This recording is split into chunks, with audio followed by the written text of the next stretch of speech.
எல்லோருக்கும் வணக்கம். 3ஆம் பாகத்தின் 7ஆம் அத்தியாயம் மகேந்திர ஜாலங்கள். கடந்த பதிவுல குண்டோதரன் புத்த பிக்ஷு சொன்ன 4 செய்திகளையும் புலிகேசி கிட்ட சொன்னதையும் வாதாபி சக்கரவர்த்தி சமாதான தூது அனுப்பியதையும் பார்த்தோம். இப்ப 7வது அத்தியாயத்தை வாசிக்கலாம். காஞ்சி மாநகரில் பிரதான மந்திர ஆலோசனை மண்டபத்தில் சபை கூடியிருந்தது. மந்திரி மண்டலத்தாரும் அமைச்சர் குழுவினரும் பிரசன்னமாகி இருந்தார்கள். சக்கரவர்த்தியும் குமார சக்கரவர்த்தியும் சிம்மாசனங்களில் நடுநாயகமாக வீற்றிருக்க அருகே ஒரு தனி பீடத்தில் சேனாதிபதி கலிப்பகையும் அமர்ந்திருந்தார். தளபதி பரஞ்சோதியை மட்டும் அவ்விடத்தில் காணவில்லை. கோட்டை பாதுகாப்பு முயற்சியில் ஈடுபட்டிருந்தபடியால் அவர் மந்திராலோசனை சபைக்கு வர முடியவில்லை போலும். சபையில் கூடியிருந்தவர்களின் முகத்தில் எல்லாம் லேசான கவலை குறி தோன்றியது. எல்லோரையும் காட்டிலும் அதிகமான கவலை சபையில் எழுந்து நின்ற பண்டகசாலை அமைச்சர் பராந்தக உடையார் முகத்தில் காணப்பட்டது. உடையாரை, முற்றுகை ஆரம்பிக்கும் சமயத்தில் நீர் உறுதியாக சொன்னீரல்லவா, குறைந்தது 15 மாதத்துக்கு வேண்டிய தானியங்களை நம் பண்டகசாலையில் பத்திரப்படுத்தி இருப்பதாக. முற்றுகை ஆரம்பித்து 7 மாதம் தானே ஆகிறது. இன்னும் 8 மாதத்துக்கு இருக்க வேண்டுமே. 3 மாதத்துக்குத்தான் தானியம் இருக்கும் என்று சொல்கிறீரே, அது எப்படி என்று சக்கரவர்த்தி கேட்டார். மகேந்திர பல்லவரின் குரல் மிக கடுமை பெற்றிருந்தது. அவருடைய முகத்தில் சுருக்கங்கள் அதிகமாயிருந்தன. பராந்தக உடையார் குரலில் கலக்கத்துடனும் சொல்லில் தடுமாற்றத்துடனும் கூறினார், பல்லவேந்திரா, நான் எதிர்பார்த்தபடி சில காரியங்கள் நடக்கவில்லை.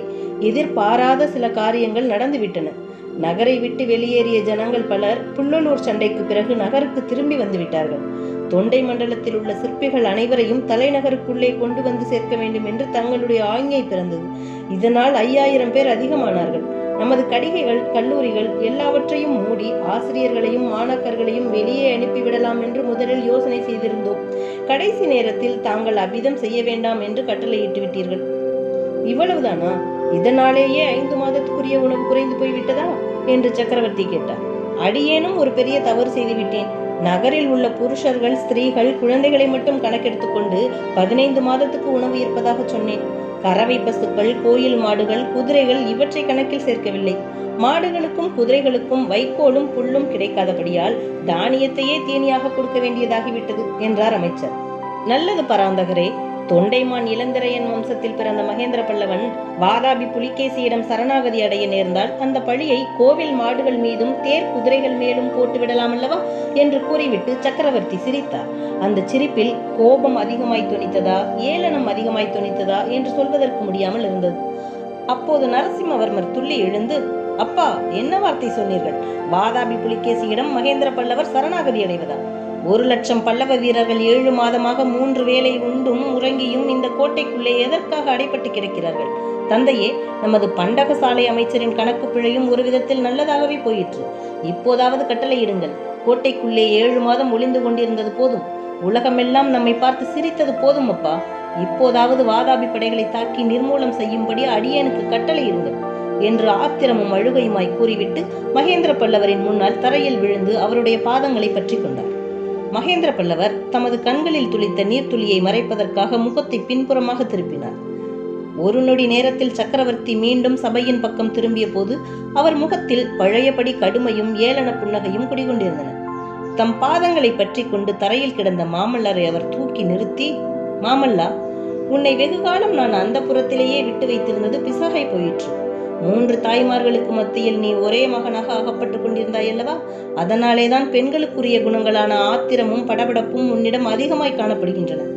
உலகில் வீர செயல்கள் புரிய விரும்பும் ஆண்மகனிடம் இத்தகைய படபடப்பும் ஆத்திரமும் இருக்கக்கூடாது.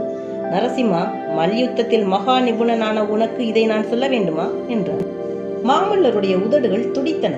தந்தையின் வார்த்தைகளுக்கு மறுமொழி சொல்ல அவருடைய உள்ளத்திலிருந்து வார்த்தைகள் பொங்கி வந்தன. ஆனால் அதிக ஆத்திரத்தினாலேயே அவரால் பேச முடியாமல் போய்விட்டது. மகனுடைய நிலையை கண்ட மகேந்திர பல்லவர், குழந்தாய், நீண்ட காலமாக பொறுத்து வந்திருக்கிறாய். இன்னும் சில நாள் பொறு. நீயும் நமது பல்லவ வீரர்களும் உங்களுடைய வீர தீரத்தை எல்லாம் காட்டுவதற்குரிய சந்தர்ப்பம் சீக்கிரத்தில் வரப்போகிறது.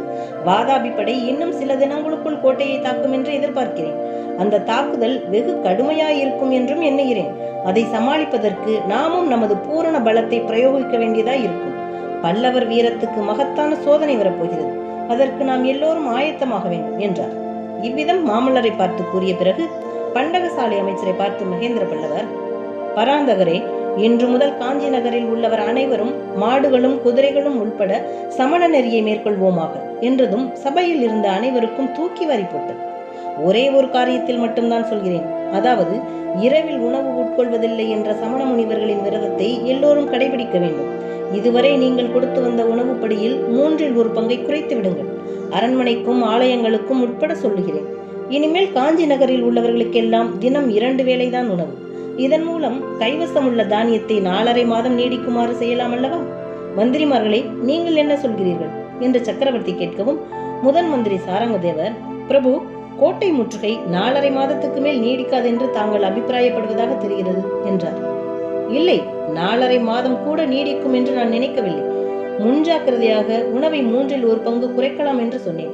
புலிகேசி இன்னும் 1 வாரத்தில் கோட்டையை தாக்க தொடங்குவான் என்று எதிர்பார்க்கிறேன். பிரபு, அப்படி தாங்கள் எதிர்பார்ப்பதற்கு தக்க காரணங்கள் இருக்கத்தான் வேண்டும் என்றார் சாரங்கதேவர். ஆம், அவற்றை உங்களுக்கும் சொல்ல விரும்புகிறேன். சபையோர்களே, உணவு நெருக்கடியை பொறுத்தவரையில் நம்மை காட்டிலும் புலிகேசியின் நிலை ஆபத்தானது.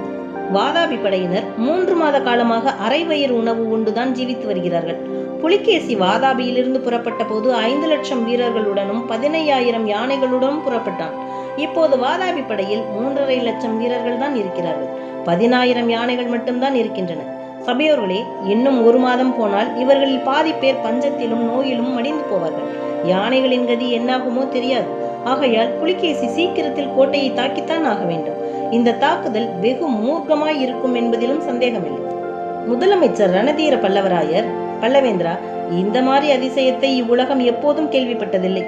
முற்றுகைக்கு உள்ளானவர்கள் பசி பட்டினிக்கு ஆளாகி மடிவதுண்டு, எதிரியிடம் சரணடைந்ததும் உண்டு. ஆனால் முற்றுகை இடுகிறவர்கள் பட்டினிக்கு ஆளானார்கள் என்று கதைகளில் கூட கேட்டதில்லை என்றார். ஆம் பல்லவராயரே, திரிபுரம் எரித்த பெருமானின் அருளினால் அம்மாதிரி அதிசயம் நடக்கிறது. தொண்டை மண்டலத்து கிராமங்களில் உள்ள ஜனங்கள் எதிரிகளுக்கு 1 ஆழாக்கு அரிசியோ 1 பிடி கம்போ கொடுக்கவும் மறுத்திருக்கிறார்கள். கையில் உள்ள தானியத்தை எல்லாம் வெகு பத்திரமாக புதைத்து வைத்திருக்கிறார்கள். சபையோர்களே, தொண்டை மண்டலத்து ஏரிகள் கூட நமக்கு பெரிய உதவி செய்திருக்கின்றன. சென்ற தை மாதத்தில் எக்காரணத்தினாலோ நம் நாட்டு ஏரிகள் எல்லாம் திடீர் என்று உடைத்துக் கொண்டு விட்டன. அப்படி ஏற்பட்ட உடைப்பு வெள்ளத்தினால் வாழை தோட்டங்கள், தென்னந்தோப்புகள் எல்லாம் பாழாயின. கோடை காலத்து சாகுபடியும் நடக்கவில்லை. இதனாலெல்லாம் புலிகேசியின் போர் வீரர்களுக்கும் போர் யானைகளுக்கும் உணவு கிடைக்கவில்லை. சேனாதிபதி கலிப்பகை எழுந்து, சபையோர்களே, தொண்டை மண்டலத்து ஏரிகள் நமது கட்சியில் சேர்ந்து உடைத்துக் கொண்டு பகைவர்களை பட்டினிக்குள்ளாக்கியது உண்மைதான். ஆனால் அவை தாமாக உடைத்துக் கொள்ளவில்லை. விசித்திர சித்தரான நமது மன்னரின் மகேந்திர ஜால வித்தையிலேதான் ஏரிகள் எல்லாம் உடைத்துக் கொண்டன என்றார். நான் செய்தது ஒன்றுமில்லை. சத்ருக்கணனுடைய தலைமையில் நமது ஒற்றர் படை வெகு நன்றாய் வேலை செய்திருக்கிறது. தொண்டை மண்டலத்தில் உள்ள கோட்டத் தலைவர்களும் வெகு திறமையுடனும் காரியம் செய்திருக்கிறார்கள். நாட்டில் பஞ்சம் வந்தாலும் வரட்டும் என்று அவர்கள் ஏரிகள், அணைக்கட்டுகள் எல்லாவற்றையும் வெட்டிவிட்டிருக்கிறார்கள். சபையோர்களே, தொண்டை மண்டலத்து பிரஜைகள் இந்த யுத்தத்தில் செய்திருக்கும் உதவிக்கு 100 ஜென்மம் எடுத்து நான் அவர்களுக்கு தொண்டு செய்தாலும் ஈடாகாது என்று சக்கரவர்த்தி கூறிய போது அவருடைய குரல் உணர்ச்சியினால் தழுதழுத்தது. சற்று நேரம் சபையில் மௌனம் குடிகொண்டிருந்தது. பிறகு முதல் மந்திரி சாரங்கதேவர், பல்லவேந்திரா, புலிகேசி பாண்டியனை சந்திக்க கொள்ளிடக்கரைக்கு சென்றிருப்பதாக தெரிகிறதே. பாண்டியன் ஒருவேளை வாதாபி படைக்கு வேண்டிய உணவுப் பொருள் கொடுக்கலாம் அல்லவா என்றார். ஆம் மந்திரி, பாண்டியனிடம் உணவுப் பொருள் உதவி கோருவதற்காகத்தான் புலிகேசி தெற்கே போயிருக்கிறான். ஆனால் அந்த உதவி அவனுக்கு கிடைக்கும் என்று நான் கருதவில்லை. தவிரவும் புலிகேசி சீக்கிரத்தில் வாதாபிக்கு திரும்ப வேண்டிய காரணங்களும் ஏற்பட்டிருக்கின்றன. சபையோர்களே, ஒவ்வொரு நிமிஷமும் தெற்கே இருந்து முக்கியமான செய்தியை எதிர்பார்த்து கொண்டிருக்கிறேன் என்று சொல்லிக்கொண்டே மகேந்திர பல்லவர் மண்டபத்தின் வாசற் பக்கம் பார்த்தார். பார்த்தவுடனே, ஆ, இதோ செய்தி வருகிறது என்றார். காவலன் ஒருவன் உள்ளே வந்து சக்கரவர்த்திக்கு அடிவணங்கி அவருடைய காதோடு ஏதோ ரகசியமாக சொன்னான். சாதாரணமாக எந்த சந்தர்ப்பத்திலும் ஆச்சரியமான அறிகுறியை காட்டாத மகேந்திர பல்லவரின் முகம் மேற்படி காவலன் கூறியதை கேட்டதும் எல்லையற்ற வியப்பை காட்டியது. சபையோர்களே, நீங்களாவது நானாவது சற்றும் எதிர்பாராத அதிசயமான செய்தி வந்திருக்கிறது. என்னாலே நம்ப முடியவில்லை. விசாரித்து உண்மை தெரிந்து கொள்ளப் போகிறேன். இப்போது சபை கலையட்டும். இன்றிரவு மறுபடியும் சபை கூட வேண்டும். அப்போது எல்லாம் விவரமாக சொல்கிறேன். மாமல்லா, நீயும் அரண்மனைக்கு போய் உன் தாய்மாரை பார்த்து விட்டு வா என்று கூறிக்கொண்டே மகேந்திர பல்லவர் எழுந்து சபா மண்டபத்தின் வாசலை அடைந்து அங்கு ஆயத்தமாய் நின்ற குதிரையின் மீது தாவி ஏறினார்.